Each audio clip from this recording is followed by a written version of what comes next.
তো ফেসবুকে দেখতে পাচ্ছি নতুন এক সমস্যা এসে প্রত্যেকের লেখা পোস্টে ইস্যু দিচ্ছে। তো আমি বলবো যে তোমাদের যাদের লেখা পোস্টে ইস্যু এসছে তোমরা ওই পোস্টটা ডিলিট করবে না। জাস্ট আমার এই ভিডিওটা মন দিয়ে জাস্ট 1 মিনিট তোমরা দেখো, দেখবে তোমাদের ওই সমস্যার সমাধান হয়ে যাবে। তো তোমাদেরকে আমি বলবো যে মন দিয়ে তোমাদের ভিডিওটা তোমাদেরকে দেখতে হবে। তো আমার এই গুড মর্নিং পোস্টটাতে সমস্যা এসছে।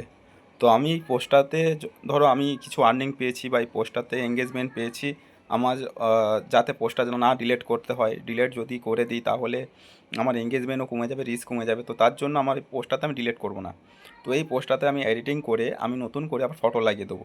তো আমি কীভাবে কী করছি তোমরা মন দিয়ে যদি ভিডিওটা দেখো তাহলে আশা করি তোমরা খুব সহজেই বুঝতে পারবে। কারণ আমি খুব সহজ পদ্ধতিতে মানে সিস্টেমটা তোমাদের পুরো সহজভাবেই আমি দেখিয়ে দিয়েছি যাতে তোমরা বুঝতে পারো। তো তোমরা ভালো করে মন দিয়ে দেখো, আর আশা করি তোমরা সমস্যাটার সমাধান তোমাদের হয়ে যাবে। তো আমি কখনো ফেসবুক সংক্রান্ত কোনো বিষয় নিয়ে ভিডিও বানাইনি।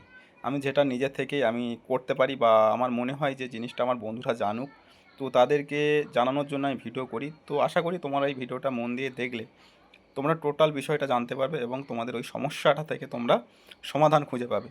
তো আশা করি তোমরা পুরো সহজ যেভাবে আমি তোমাদেরকে দেখিয়েছি তোমরা মন দিয়ে দেখতে থাকো।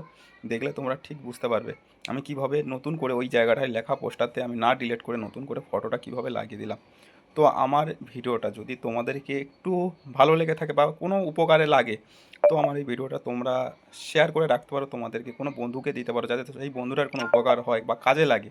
আমরা চাইছি যে এটা ফেসবুকে কোনো টেনশান মাথার মধ্যে থাকে, কোনো একটা সমস্যা আসলে যে টেনশানটা যাতে তোমারও সমাধান হয় বা তোমার কোনো বন্ধুর সেই টেনশানটার থেকে সেও সমাধান পায়, তার জন্য আমি দেখালাম। তো আমি কি খুব বড় ইউজার নয়, কিন্তু আমার নিজের অভিজ্ঞতা থেকে আমি করতে পেরেছি এটা। তো তোমাদেরকে আমি শেয়ার করলাম। আশা করি তোমাদেরও যদি কোনো কাজে লেগে থাকে বা তোমাদের একটু যদি উপকার হয়ে থাকে, তো আমি চাইবো যে তোমরা এটা শেয়ার করে রাখতে পারো বা তোমার কোনো বন্ধুকে এই ভিডিওটাকে শেয়ার করে দিতে পারো। তো ভালো থাকবে সবাই, নমস্কার।